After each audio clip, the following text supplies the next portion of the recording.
அனைவருக்கும் வணக்கம். நம்ம டெய்லியும் ஹிந்து நியூஸ் பேப்பர்ல முக்கியமான செய்திகள பார்க்குறோம். இன்னைக்கு என்ன செய்திகள் இருக்கு அப்படிங்கிறத பார்ப்போம். முதல்ல பார்த்தீங்க அப்படின்னா, former ISRO chairman Kasturi Rangan dies at 84 அப்படின்னு சொல்லி குடுத்துருக்காங்க. ஓகேவா? கஸ்தூரி ரங்கன் இறந்துட்டார். அந்த செய்திய தான் குடுத்துருக்காங்க. கஸ்தூரி ரங்கன் அவர்கள பொறுத்தவரைக்கும் பார்த்தீங்கன்னா, இந்தியாவோட முக்கியமான ஒரு நபர்.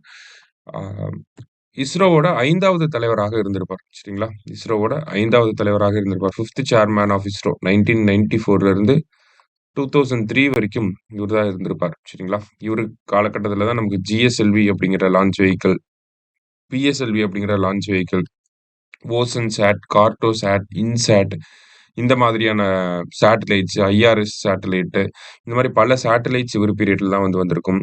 இஸ்ரோல இந்த ஸ்ரீஹரிகோட்டால இருக்கக்கூடிய ஒரு லான்ச் பேட் இவரு டைம்ல தான் வந்திருக்கும்.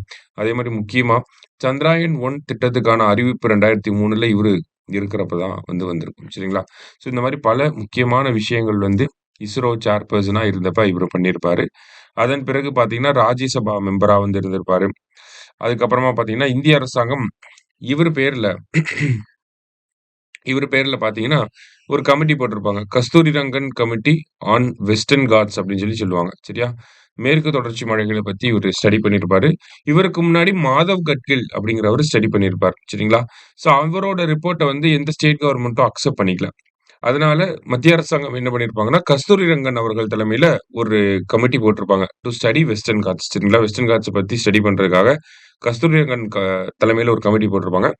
இவரு என்ன சொல்லியிருப்பார் அப்படின்னா, வெஸ்டர்ன் காட்ஸோட ஒட்டுமொத்த பகுதியில 37% எக்கலாஜிக்கலி சென்சிட்டிவ் ஏரியா அப்படின்னு சொல்லி அனவுன்ஸ் பண்ணணும்னு சொல்லியிருப்பார். சரிங்களா? மாதவ் கட்கில் பார்த்தீங்கன்னா, ஏறக்குறைய 100% கிட்ட சொல்லியிருப்பார். டோட்டல் வெஸ்டர்ன் காட்ஸே எக்கலாஜிக்கல் சென்சிட்டிவ் ஏரியாவா தான் இருக்கு அப்படின்னு சொல்லியிருப்பார். ஆனா கஸ்தூரி ரங்கன் தான் பார்த்தீங்கன்னா, 37% தான் எக்கலாஜிக்கலி சென்சிட்டிவ் ஏரியா அப்படின்னு சொல்லியிருப்பாங்க. அதாவது ஒரு பகுதியே எக்கலாஜிக்கலி சென்சிட்டிவ் ஏரியா அப்படின்னு சொல்லிட்டாங்க அப்படின்னா, அந்த இடத்துல புதுசா கட்டுமான பணிகள கொண்டு வரக்கூடாது.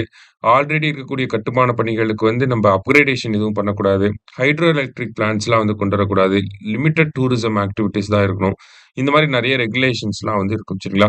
அந்த மாரி ஒட்டுமொத்த வெஸ்டர்ன் காட்ஸ்ல 37% நமக்கு பார்த்தீங்கன்னா, எக்கலாஜிக்கலி சென்சிட்டிவ் ஏரியாவா இருக்கு அப்படிங்கிறத சொல்லியிருப்பாரு. அடுத்ததா பார்த்தீங்கன்னா, நமக்கு 2017ல கஸ்தூரி ரங்கன் அவர்கள் தலைமையில தான் என்ன கமிட்டி போட்டிருப்பாங்க அப்படின்னா, நேஷனல் எஜுகேஷன் பாலிசி ரிலேட்டடா ரெக்கமெண்ட் பண்றதுக்கான கமிட்டியும் கஸ்தூரி ரங்கன் அவர்கள் தலைமையில தான் இருக்கும். அவரு கமிட்டி தான் அந்த கமிட்டியோட ரெக்கமெண்டேஷன பேஸ் பண்ணி தான் நேஷனல் எஜுகேஷன் பாலிசி 2020 அப்படிங்கிறது நமக்கு வந்திருக்கு. சரிங்களா? கஸ்தூரி ரங்கன் கமிட்டி அப்படிங்கிறது இந்த ஒரு கமிட்டி நெறைய பேருக்கு தெரிஞ்ச விஷயம் தான். சரிங்களா? இந்த மாரி முக்கியமான ஒரு நபர், டவரிங் ஃபிகர் பட் ஸ்டில் இறந்துட்டாரு. அந்த செய்திய தான் குடுத்துருக்காங்க. சரியா? அடுத்ததா பார்த்தீங்க அப்படின்னா, தமிழக அரசாங்கம் புதுசா என்ன பண்ண போறாங்க அப்படின்னா, அவங்க வழங்கக்கூடிய சேவைகள்ல ஒரு சில விஷயங்கள WhatsAppல வழங்குறதுக்கான திட்டத்த கொண்டு வரப் போறாங்க. சரிங்களா?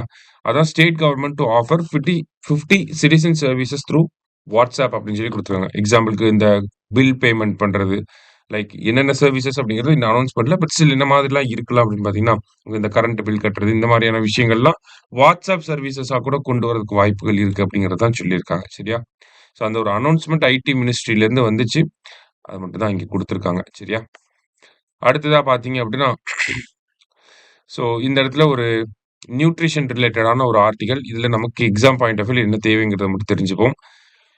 என்ன சொல்லியிருக்காங்க அப்படின்னு பார்த்தீங்கன்னா, சமீபத்தில நியூட்ரிஷன் ஃபார் குரோத் அப்படிங்கிற ஒரு சம்மிட் நடந்திருக்கும். சரிங்களா? நியூட்ரிஷன் ஃபார் குரோத் அப்படிங்கிற சம்மிட் எங்க நடந்துச்சு அப்படின்னா, பாரிஸ்ல நடந்துச்சு அப்படிங்கிற டேட்டாவ தெரிஞ்சுக்கோங்க. சரியா?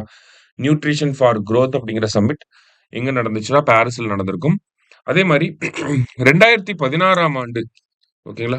2016ஆம் ஆண்டு ஐநா சபை ஒரு விஷயத்த அனவுன்ஸ் பண்ணியிருப்பாங்க. என்ன அப்படின்னா, United Nations decade of action on nutrition ஓகேங்களா?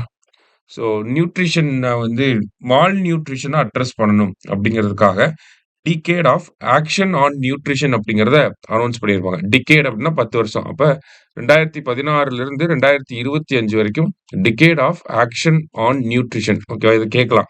Decade of action on nutrition குடுத்து எந்த 10 வருஷம் அப்படிங்கிறத கேட்கலாம். 2016லேருந்து 2025 வருஷம் வரைக்கும் தான் இனிஷியலா பிளான் பண்ணியிருந்தாங்க. இப்ப அத என்ன பண்ணிட்டாங்க அப்படின்னா, ரிவைஸ் பண்ணியிருக்காங்க. ரிவைஸ் பண்ணி 2016லிருந்து 2030 வரைக்கும் அந்த டார்கெட்ட அந்த 10 வருஷங்கிறத இப்ப 15 வருஷமா இன்கிரீஸ் பண்ணிட்டாங்க. சரியா? ஸோ 2016லேருந்து இப்போ 2030 வரைக்கும் இருக்க போகுது. ஓகேவா? அந்த இயரை மட்டும் கொஞ்சம் பார்த்து வச்சுக்கிட்டா போதும். சரியா? அடுத்தது குளோபல் நியூட்ரிஷன் இந்த இடத்துல என்ன சொல்ல வராங்க அப்படின்னு பார்த்தீங்கன்னா, சைல்டு நியூட்ரிஷனை பேஸ் பண்ணி தான் இந்த ஆர்டிக்கிள்ல குடுத்துருப்பாங்க. ஸோ ஒரு சைல்டு நியூட்ரிஷனை வந்து ஃபோக்கஸ் பண்ணி இருக்கணும் அப்படின்னா, இனிஷியலா குழந்தை பிறந்த அந்த ஒரு 1000 நாட்கள் இருக்கு இல்லையா? 1000 நாட்கள். அந்த 1000 நாட்கள்ல நியூட்ரிஷன வந்து கரெக்ட்டா நம்ம குடுத்துட்டோம் அப்படின்னா, அது அந்த குழந்தையோட ஹெல்த்துக்கு ரொம்ப நல்லா இருக்கும். ஒரு நல்ல பேஸ்மெண்ட்ட போட்ட மாரி இருக்கும். அதுலேருந்து குழந்தையோட டெவலப்மெண்ட் அதுவே ஆட்டோமேட்டிக்கா வர ஆரம்பிச்சுரும். அப்படிங்கிற மாரி சொல்லியிருக்காங்க. சரியா? ஸோ இந்த ஆர்டிக்கிள்ல பெருசா நமக்கு எக்ஸாம் பாயிண்ட் ஆஃப் வியூல ரிஃப்ளெக்ட் ஆகாது. இந்த டேட்டாஸ் மட்டும் ரிஃப்ளெக்ட் ஆகும். அத மட்டும் பார்த்து வச்சுக்கோங்க. சரியா? அடுத்ததா மத்தபடி பார்த்தீங்க அப்படின்னா, மத்தபடி நமக்கு வேறு எதுவும் முக்கியமான செய்திகள் இல்ல. மீண்டும் நாளை செய்தித்தாள் வாசிப்பில் சந்திக்கலாம். நன்றி. சுரேஷ் IAS அகாடமி வெற்றியின்